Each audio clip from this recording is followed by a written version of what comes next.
¿Ya te gastaste el aguinaldo y aún no lo has recibido? En promedio, un mexicano se gasta su aguinaldo en más o menos 15 días. Esto significa que si hablamos que el aguinaldo se debe de pagar antes del 20 de diciembre, estaríamos haciendo una provisión de que a partir del 5 de enero ya no estaría disponible este dinero. Es importante también mencionar que en ocasiones se paga el aguinaldo junto con la segunda quincena de diciembre, todo junto en un mismo pago, por lo que la cuesta de enero se vuelve muchísimo más complicada, dado que tardaríamos técnicamente un mes en recibir nuevamente dinero. Hoy te voy a enseñar la regla del 70-20-10 para poder asignar en diferentes partidas tu aguinaldo y así puedas tener un mejor manejo de tus finanzas personales. Soy César Martínez Constantino, socio fundador de Distrito Financiero y somos asesores afiliados a GBM. Nuestro objetivo es ayudarte a tomar decisiones inteligentes para que no pongas en riesgo tu estabilidad financiera. El día de hoy voy a hablar acerca de qué manera se puede hacer una asignación de tu aguinaldo. Estamos hablando de la regla 70-20-10. De esta forma estamos satisfaciendo diferentes necesidades y priorizando ciertas metas financieras que puedes llegar a tener, simplemente quedando bien con las diferentes obligaciones que vamos a tener. Iniciamos con el 70% de la asignación a pagar deudas. Es importante considerar que podemos hacer una prelación o una priorización de las deudas. ¿De qué sirve esto?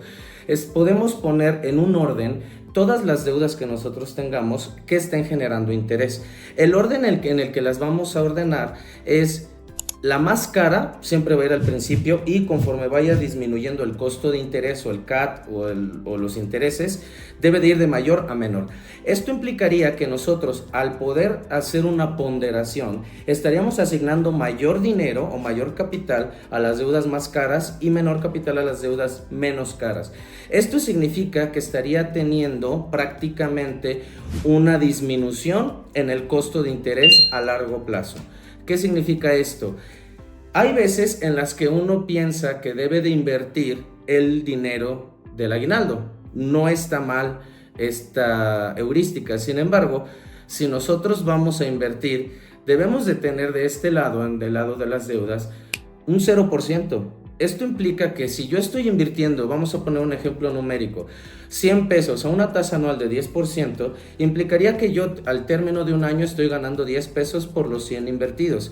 Pero si yo estos 100 pesos, prácticamente de este lado tengo una deuda de un 80% en promedio de CAT, es por lo que más o menos se encuentran las tasas hoy en día de las tarjetas de crédito, yo estaría, estos 100 pesos que no estoy invirtiendo, mejor dicho, no estoy invirtiendo en el pago de mis deudas, me van a generar en un futuro, bueno, en un año, 80 pesos de interés. Entonces, al tener de este lado menos 80 y acá generando un rendimiento de 10, a la hora de hacer una compensación, estaría teniendo una disminución de 70 pesos. ¿Por qué? Porque yo no estoy perdiendo dinero, pero estoy pagando de más. Entonces, no es tan bueno priorizar la inversión antes de disminuir las deudas, porque entonces no estaríamos generando estos 10%. Este 10% se estaría utilizando para evitar pagar más intereses. De 80 estoy pagando 70, por lo que es mejor asignar estos 100 pesos directamente a pagar las deudas, porque esto no quiere decir que estoy perdiendo dinero, pero esto evitaría que pagara un mayor costo financiero en el futuro. Una vez pasando del 70%, sigue la parte del 20%. Esto ya significa invertir. Ya podemos destinar este dinero para la inversión. Ya cubrimos lo más costoso, por así decirlo, que son las deudas, en un 70%. Ahora, el 20% que viene a continuación, es recomendable que se pueda invertir en instrumentos, podemos hablar de renta fija. La renta fija es una parte de inversión en la cual el rendimiento es conocido. A diferencia de la renta variable, es que no conocemos el rendimiento, por lo que va a variar. Entonces, si yo invierto en instrumentos de renta fija, estoy pactando una tasa en un tiempo establecido. Por ejemplo, si yo invierto en un pagaré bancario que en un año recibiré el 10% anual, eso es considerado renta fija. Esto permite tener una mejor proyección o una predictibilidad de flujos a futuro. Esto significa que yo sé que si hoy meto 100, voy a tener 10 pesos de ganancia al término del plazo. Es importante considerar que cuando encontremos tasas, normalmente son anualizadas. Entonces, si yo utilizo en un plazo menor, por ejemplo, un pagaré a 6 meses, la tasa normalmente en términos anualizados deberemos de dividirla entre 2, dado que en un año hay 2 periodos de 6 meses. Entonces, poniendo en un ejemplo práctico, si yo invierto 100 pesos a una tasa anual del 10% en 6 meses, prácticamente tendré un 5% de rendimiento conocido al término del plazo. Esto permite conocer lo que vamos a tener dentro del plazo sugerido y así podamos hacer un mejor pronóstico o una mejor asignación de nuestro capital. Ahora, esto es únicamente hablando en términos de que yo quiera tener el dinero en una fuente de inversión estable o que esté por encima de la inflación, porque recordemos que la prioridad de invertir necesariamente es que nuestro valor no pierda valor adquisitivo al futuro. Entonces, si yo tengo ese 20% en mi cuenta bancaria, eso quiere decir que con el paso del tiempo la inflación se va a ir comiendo el valor del dinero, por lo que yo buscaría generar un valor ya sea igual o por encima de la tasa de inflación. Ahora, esto permite que nosotros vayamos teniendo un ahorro bastante estable hablando de términos financieros. Sin embargo, si yo quisiera alguna otra alternativa de inversión, lo sugerible sería empezar a priorizar otro tipo de gastos. Esto es importante porque nosotros podemos tener la estabilidad financiera de saber qué financiamiento tendría terminando un plazo, pero a su vez estoy invirtiendo mi dinero por cualquier emergencia en una fuente de liquidez y sobre todo de estabilidad. Finalmente viene el 10% que debe de estar destinado para el disfrute. Es importante pensar de esta manera. En ocasiones, el hecho de que nos estemos limitando en ciertas cuestiones puede volverse un efecto contradictorio.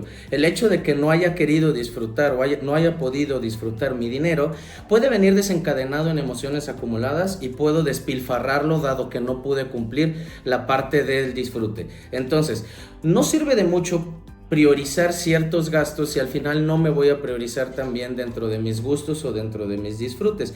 Voy a poner un ejemplo. De nada va a servir que yo me limite toda la semana en dieta si en el fin de semana me voy a comer una pizza entera, dado que me estuve restringiendo durante toda la semana. Entonces, es importante también ponerle una especial atención al disfrute, porque si no, de nada va a servir y me voy a terminar gastando el dinero. Entonces, prácticamente el disfrute es premiarnos, dado que nosotros ya estamos haciendo una estructura en la cual no se va a desestabilizar nuestras finanzas, porque al final estoy poniendo en diferentes canastas lo que yo voy a gastar. Ahora, el hecho del disfrute es prácticamente como si nos estuviéramos pagando, como si nos estuviéramos premiando. Entonces, al final estamos satisfaciendo diferentes situaciones, evitando así que esto pueda ser contraproducente y al final todo el esfuerzo financiero que ya estuve haciendo pueda haberse mermado en un hecho de impulso o de irracionalidad en cuestión de la limitante financiera,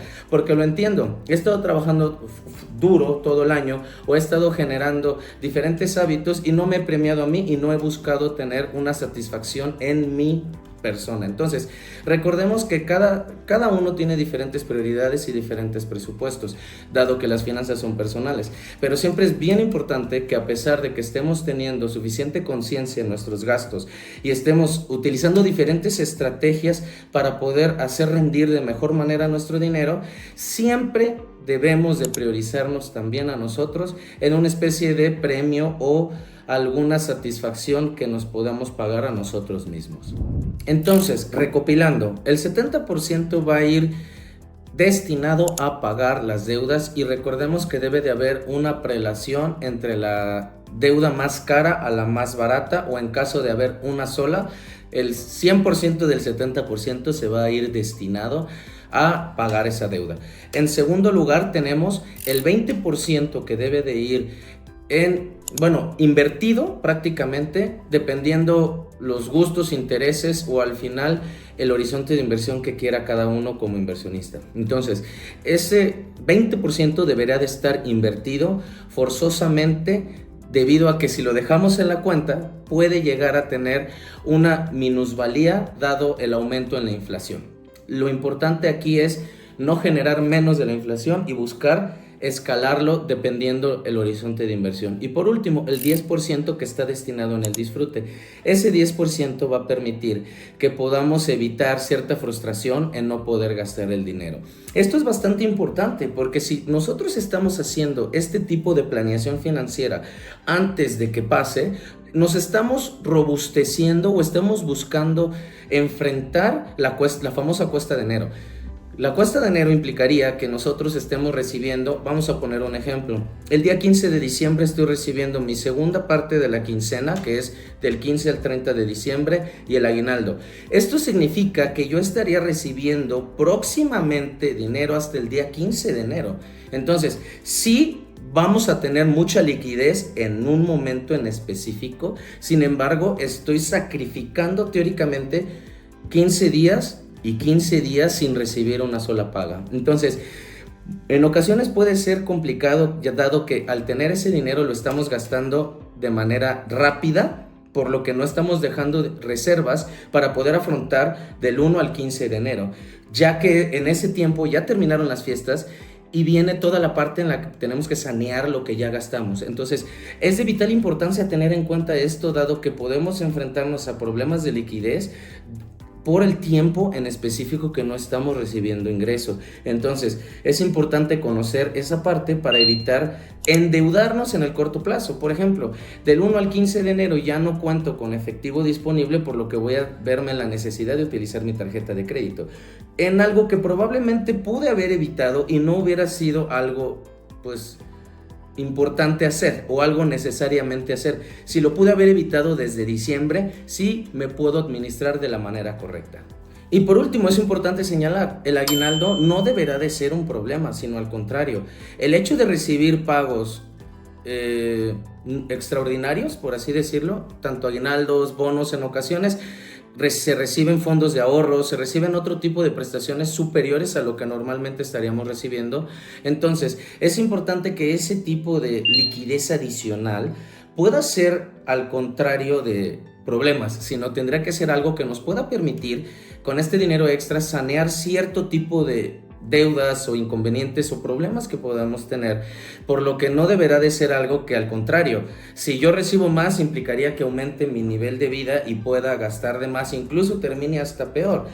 Es bastante sabido que en ocasiones el hecho de ganar la lotería puede llegar a ser contraproducente, porque en lugar de haber sido algo que nos ayude a tener una mejor flexibilidad financiera, por lo contrario, se volvió en algo que nos haya hecho elevar nuestro nivel de vida, por lo que empezamos a gastar de más. Y una vez que termina esta inyección de liquidez, caemos en la realidad nuevamente de lo que debemos de gastar mes con mes. Entonces puede llegar a ser un desequilibrio financiero bastante complicado y pueda tardar bastante tiempo en que se pueda revertir. Entonces, esto no deberá de ser un problema, al contrario, debe de ser una inyección de liquidez que pueda permitir sanear ciertos problemas que tengamos financieramente hablando, y también el hecho de disfrutar, como lo había comentado anteriormente. Es importante que también nos paguemos a nosotros mismos, nos reconozcamos a nosotros mismos y podamos seguir sosteniendo estos hábitos financieros sin dejar de priorizarnos a nosotros. Soy César Martínez Constantino y nos vemos en la próxima.